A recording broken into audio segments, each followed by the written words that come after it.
O vicepresidente da Xunta, Alfonso Rueda, indicou hoxe na cidade capitalina que as obras do novo edificio xudicial da Parda entran na segunda fase para que este sexa unha realidade no 2018.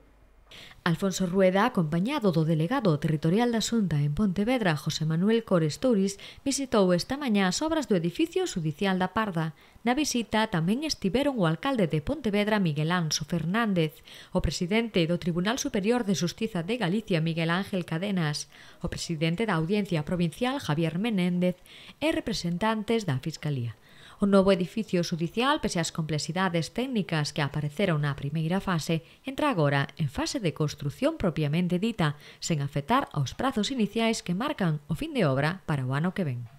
Acaba de explicar o director de obras dificultades que había derivadas das características da parcela, de cousas que non se saben hasta que un empeza a obra. Aquí hubo problemas derivados das características do firme, da disposición da parcela, e iso se derivou en un traballo extra para asegurar unha perfecta cimentación. Iso, como el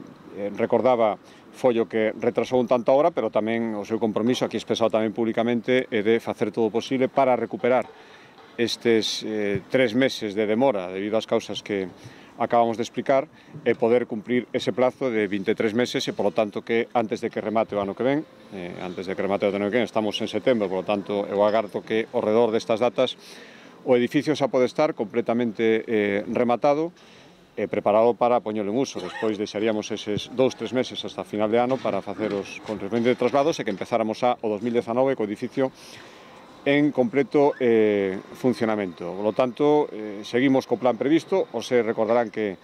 fai algo máis dun ano, estamos aquí a principios do mes de agosto do ano pasado, cando se facía o acta de replanteo, a primeira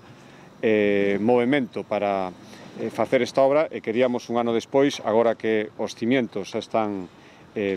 rematados, como nos decían tamén ao chegar aquí a obra, agora sí que isto empeza a coller velocidade visible, porque velocidade xa estaba tendo, pero nesa tarea complexa que non se ve tanto, que é a cimentación, e, por lo tanto, agora isto xa empezará a coller o ritmo que todo o mundo poderá percibir, e xa digo, intentar cumprir os plazos de un investimento moi importante que se suma aos investimentos creo que moi importantes que está facendo a Xunta de Galicia nesta legislatura, que queremos que, dende o punto de vista do investimento da Xunta, sexa unha legislatura histórica. A cidade de Pontevedra contará cunha infraestrutura que poderá albergar ata 28 xulgados e cun orzamento de 17 millóns de euros. Deste xeito, ampliará e complementará as infraestruturas actuais, integrándose co actual edificio, xa que o novo estará comunicado a través dunha pasarela cuberta co actual, formando un único complexo. O edificio ten 6 andares sobre rasante. Nos 2 primeiros sitúanse as salas de vistas e nos 4 seguintes os xulgados, 7 xulgados por andar con total de 28. O edificio baixo rasante ten 2 andares de soto, onde se albergan o aparcamento de uso privado para os traballadores do edificio e os arquivos do edificio, así como as salas de instalacións.